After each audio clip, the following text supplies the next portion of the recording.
Rising. We have a marvelous show for you today with several guests, including Marianne Williamson. So we'll be very excited to get to that soon. But first, let's start with our top story. All right. Well, Robby, President Biden quietly told donors yesterday that Israeli Prime Minister Benjamin Netanyahu has to change his ways, per reporting from Reuters. Biden remarked, Israel's security can rest on the United States, but right now it has more than the United States. It has the European Union, it has Europe, it has most of the world, but they're starting to lose that support by indiscriminate bombing that takes place. The New York Times found that over the past decade, Netanyahu encouraged Qatar to send millions of dollars a month to Gaza, money that helped prop up the Hamas government there, because he calculated that the existence of Hamas would help him endlessly avoid negotiations for a Palestinian state. Despite his private remarks, President Biden, however, is still putting on a united front with Israel. Here he is at the White House this weekend. 35 years ago, I said, you don't have to be a Jew to be a Zionist, and I'm a Zionist.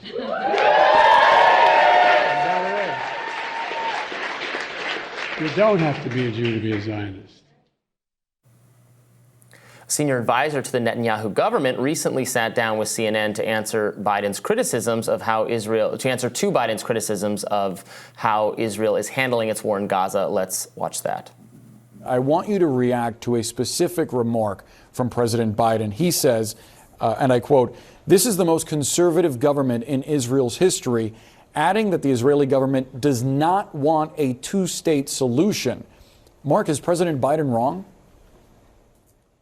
Well, the position of my prime minister is that the Palestinians should have all the power to rule themselves and none of the power to hurt Israel. And that second part is also very important. As you saw, Israelis are still in shock from what happened to us on October 7th, where Palestinians crossed the border from Gaza and butchered our people. I think it's important, though, to put this disagreement with the Americans into context. We agree on the need to defeat Hamas, that Israel is within its right and within its obligation to our people to destroy Hamas, that we have to see a new situation in the Gaza Strip. And I think it's not impossible that as we work together, that we can find a way to move ahead in a post-Hamas Gaza scenario. So it might be hard to tell listening to that answer, but he did not affirm that Netanyahu has any interest in a two-state solution. So we know from other reporting that he has been in Israel making the pitch that you should rely on me because I'm the one who will thwart a two-state solution. When asked directly about that, that was Mark Regev, says, well, we want Palestinians to have all the rights they can have as long as they cannot hurt Israel. Now, that seems reasonable if you think, well, nobody should be hurting anybody. But obviously, our state and every other state has the ability to hurt other states. We have the largest military in the history of the world. So what he's saying is, no, there cannot be an independent Palestinian state that would have an army and all the other freedoms that all other states in the world are allotted. And at the same time that the spokesperson is taking that position, that Netanyahu is taking that position, Joe Biden is facing the American public and saying, well, don't worry, we're all working toward a two-state solution together, knowing full well, as we know from these private conversations, that Netanyahu is absolutely not interested in that. Yeah, frankly, it makes Joe Biden look very weak and feckless. Yeah. That he says we're going to continue to give them money and then just quietly hope maybe sort of they change a longstanding policy commitment that their government has to not a two-state solution. Netanyahu cannot be more clear that he does not support a two-state solution, and in fact has a long history of implicitly, even with funding, yes, propping up Hamas in order to delegitimize the idea of a two-state solution. I would argue that was a very bad course of action that helped lead to the massacre on October 7th, and now dealing with a situation where yes, it does not seem viable at the moment. It would take working more closely with the PLO or some more moderate Palestinian faction. Given what happened, Israel is fairly committed, understandably, to the destruction of Hamas, although it's going to have massive civilian casualties in the course of getting there.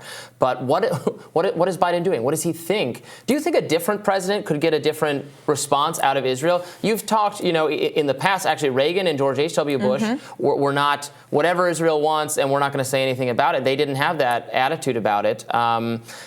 Trump, for all accused of being such a destabilizing force on the on the international level. Oh my God, our other countries are they don't even know how to react to the U.S. anymore because he careens so wildly from conversation to conversation. It's so threatening to us. Of course, we've pointed out all the ways in which that doesn't necessarily track, that there can be a benign, gentle, business as usual kind of Bidenism that is not actually making America safer or exerting really any influence, a pro-U.S. influence on the rest of the world. Yes, and not that this should be the primary concern when, upwards of 18,000 people have been killed, and it's hurting Biden domestically, politically. There is really no upside for him here. It's difficult to understand what's motivating him.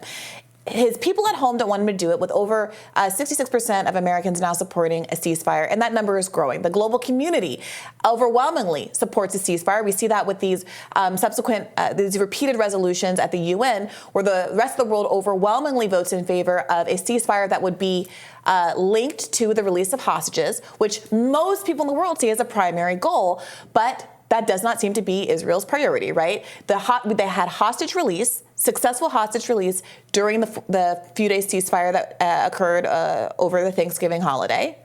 That worked.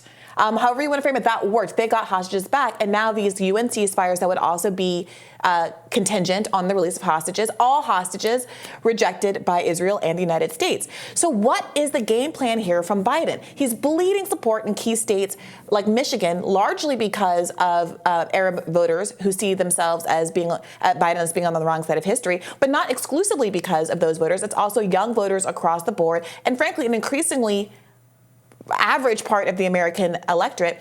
And you have Biden. The statements last night were so galvanizing online and across the country last night, because you hear Biden simultaneously admitting Israel is carrying out, quote, indiscriminate bombing.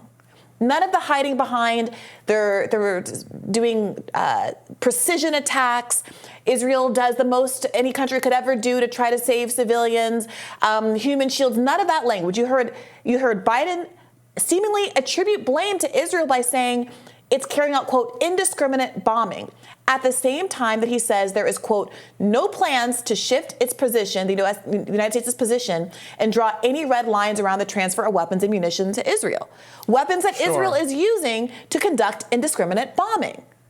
According to Biden. According to Biden. It seems like he's agreeing with the criticism, but then not agreeing that there should be any kind of policy. Right. But you could reject the criticism, as many pro-Jewish voices do, as many conservatives do, as some Democrats do. You could say that no, we should support Israel as they continue this war against a terrorist organization that attacked them. You could also say, as I think many of my more non-interventionist aligned people on the right say, they're going to do what they're going to do. It's not really our business, and we don't need to give them unlimited support in doing so. We have a lot of problems at home we should be dealing with. That's neither an endorsement nor condemnation. That's just your problem. It's elsewhere in the world. We need to be focused on what's going on here in America. A position I would argue is very popular among broad swaths of the population, and didn't get enough attention when neoconservatism was the reigning orthodoxy of the Republican Party. People like Tucker Carlson and others have helped really puncture that and shown that there's a lot of Americans who feel differently.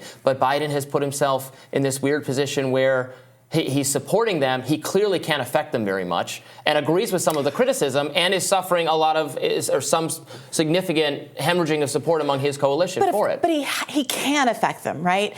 The white phosphorus that Israel dropped on Gaza illegally is U.S. white phosphorus. The bombs that Israel is dropping on Gaza are American bombs. He cannot simultaneously hold this position or try to hide behind a projected opinion that he really can't control the actions of another country when we are literally paying for the bombs that are being used to kill 18,000 civilians. It's just not a sustainable position. And I think that is why public opinion has turned so aggressively against Israel and against Joe Biden both. One other part of the clip that we have yet to touch on is his remarks from last weekend, where he told the press, "You don't have to be Jewish to be a Zionist. I'm a proud Zionist." And many people were picking up from that this is validating many people's arguments, including many people on the left, who say anti-Zionism is not anti-Semitism, right? If Joe Biden, who obviously isn't Jewish, who is Catholic, is saying, "I'm a proud Zionist," this is exactly why people are resisting the idea of conflating, as Congress just voted to do, anti-Zionism and anti-Semitism. This is objection to a political project which anybody can agree to. So many conservative Christian fundamentalists in the United States of America are some of the most core base supporters of Zionist politics in this country, outnumbering, frankly, the number of Jewish supporters in this country. And I mean this not as a gotcha at all. Yeah, sure. How would you define being? I'm a Zionist. I'm pro-Zionism. What is meant by that? Yeah, many people would have different definitions. Okay. I think personally, talking about it as not just the existence of a state where Jewish people can be safe in the region, but one that is a Jewish state that accords specific rights to Jewish people. That means that other people who live there who aren't Jewish are, by definition, second-class citizens, and creating apartheid conditions for them. So that's why many people, when they bristle at the idea of saying, well, there's nothing wrong with being anti-Zionist. Of course I have to be anti-Zionist because I reject the idea of any kind of state that would privilege the treatment, the rights, the privileges of one group of people because of some immutable characteristic, whether it's their ethnicity or their religion or however you want to characterize Judaism, over another group.